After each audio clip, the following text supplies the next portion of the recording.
Hai guys, kami dari kelompok 5 Prodi S9 Informatika Institut Teknologi Del akan melakukan suatu proyek Research by Learning yang diberi judul pengukuran dan ketidakpastian. Sebelum itu kami akan melakukan perkenalan. Nama saya sendiri Harika Tobing. Perkenalkan, nama saya Jessica Nasibuhang. Perkenalkan, nama saya Haris.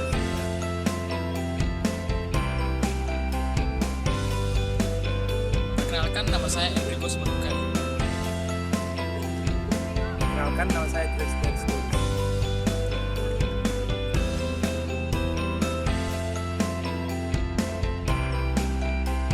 Tujuan dari percobaan ini, mahasiswa diharapkan mampu untuk menggunakan dan memahami alat-alat pengukuran dasar. Yang kedua, mahasiswa diharapkan mampu untuk menentukan ketidakpastian pengukuran tunggal dan pengukuran berulang. Dan yang ketiga, mahasiswa diharapkan mampu untuk mengaplikasikan konsep ketidakpastian dan angka penting dalam pengolahan hasil pengukuran.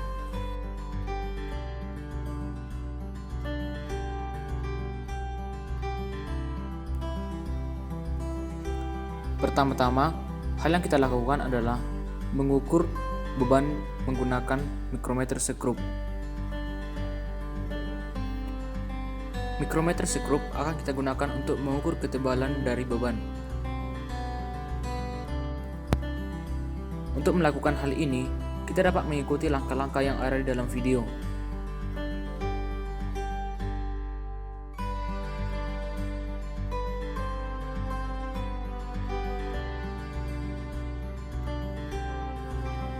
Sehingga kita akan memperoleh hasil seperti dalam video.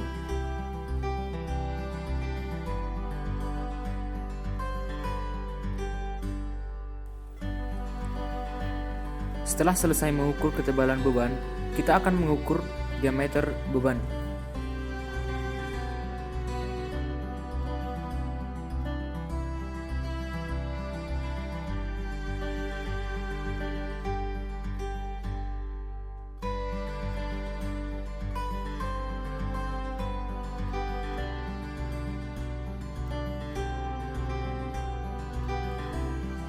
Namun, mikrometer sekrup tidak dapat mengukur diameter dari beban dikarenakan diameter beban melebihi batas maksimum pengukuran yang dapat dilakukan oleh mikrometer sekrup.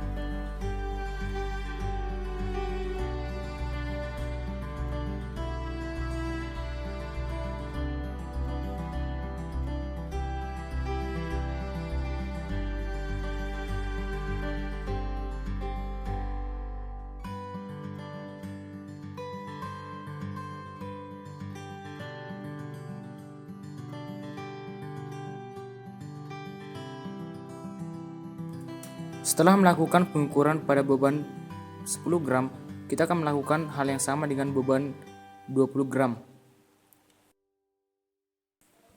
yaitu dengan mengukur ketebalan dan diameter dari beban.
Kemudian, kita akan melakukan pengukuran yang sama juga dengan beban massa 30 gram,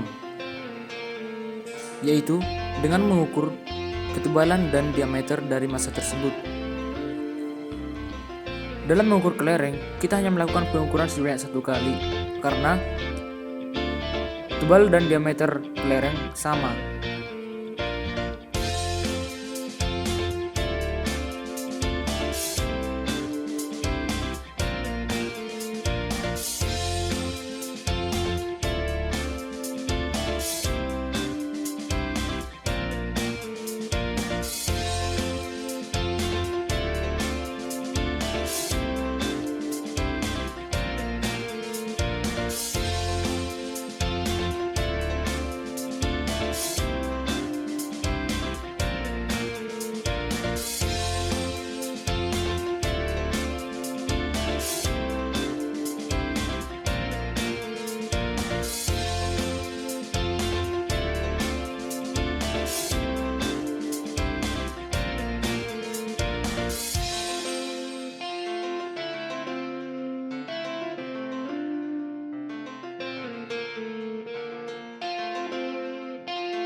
Nah, alat ukur kedua yang kita gunakan adalah jangka sorong.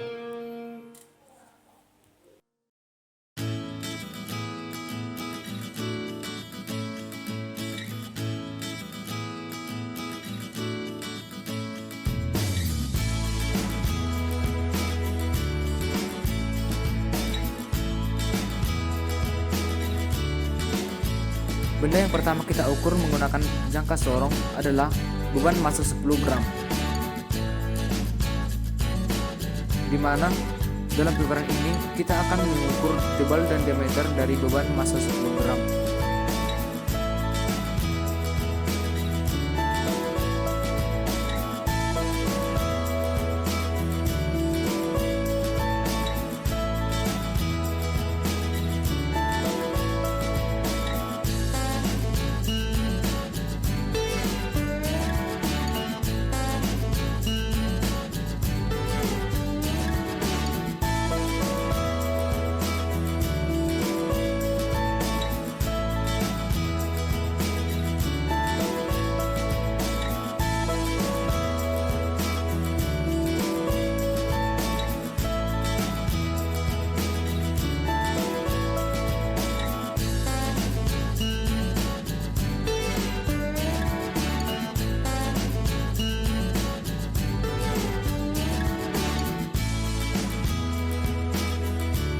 Setelah melakukan pengukuran terhadap beban massa 10 gram, kita melakukan pengukuran yang sama terhadap beban massa 20 gram dan beban massa 50 gram.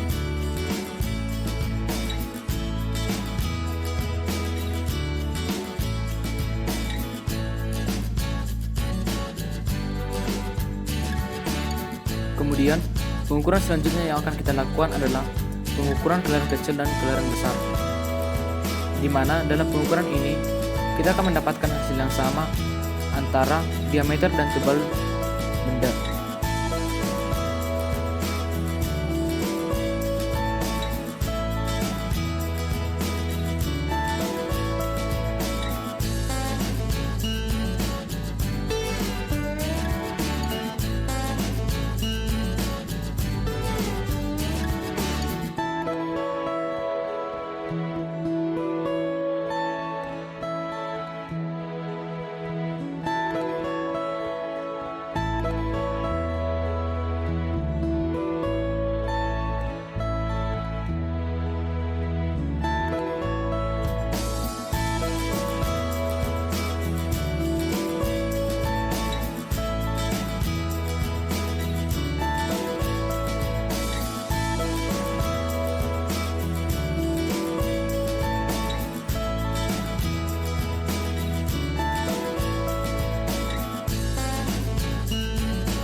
Alat ukur ketiga yang kita gunakan adalah penggaris ataupun mistar.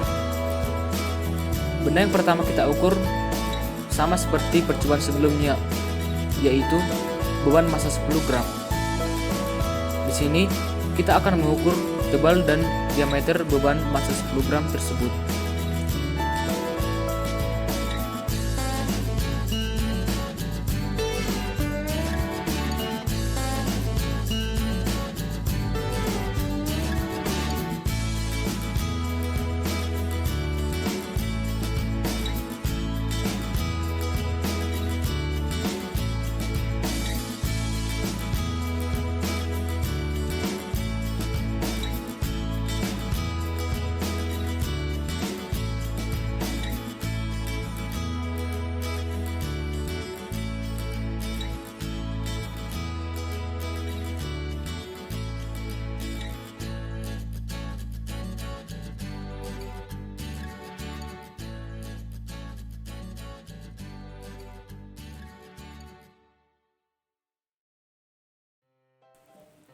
Kemudian, kita melakukan pengukuran terhadap beban dengan massa 20 gram, yaitu dengan mengukur diameter dan tebal beban tersebut.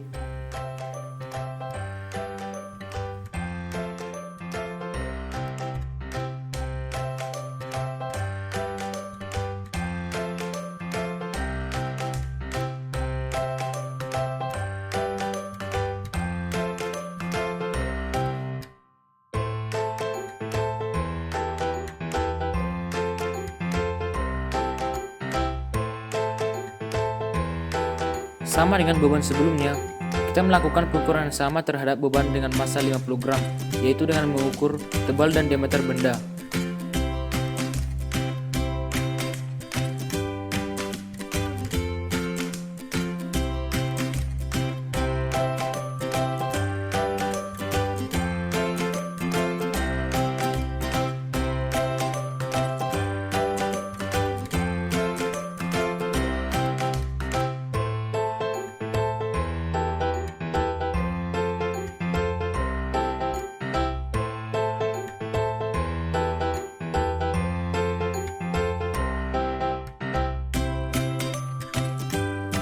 Setelah menyelesaikan pengukuran dengan menggunakan beban gantung, sekarang kita akan melakukan pengukuran dengan menggunakan kelereng, yaitu kelereng kecil dan kelereng besar.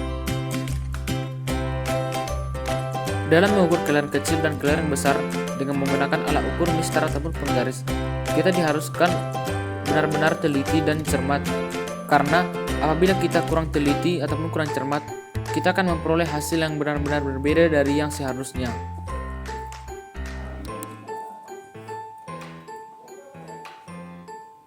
Sehingga data yang kita peroleh dapat dikatakan tidak valid. Nah, alat ukur terakhir yang kita gunakan adalah neraca digital, di mana neraca digital akan kita gunakan untuk mengukur massa benda.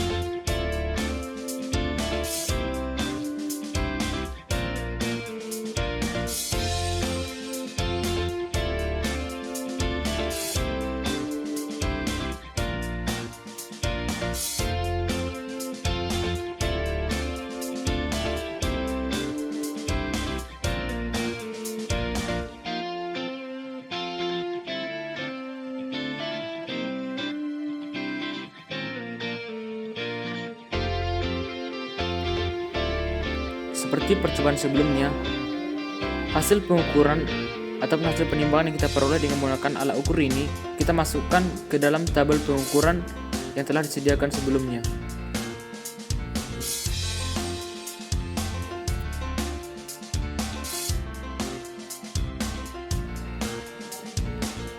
Dari percobaan yang telah kita lakukan, kita akan memperoleh data-data sebagai berikut.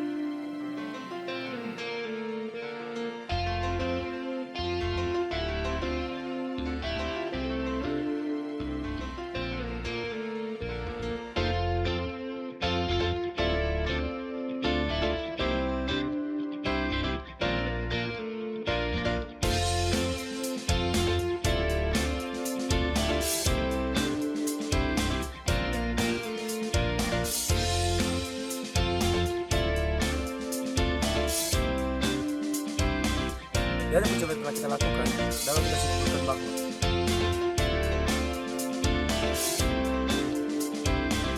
untuk memperoleh hasil yang maksimal dan meminimalisir sebuah kesalahan, kami menyarankan beberapa hal berikut. Yang pertama, kita harus terlebih dahulu mengetahui alat-alat ukur yang kita gunakan untuk melakukan praktikum tersebut. Yang kedua, pastikan kita mengukurnya dengan teliti, seperti memperhatikan akaran satuan, supaya tidak terjadi kesalahan pembacaan skala nonis dan skala utama. Yang ketiga, jika kita mengalami kesulitan, pastikan kita membentukkan sistem lab supaya membantu kita dalam melakukan pengukuran sehingga memperoleh hasil maksimal dan meminimalisir kesalahan.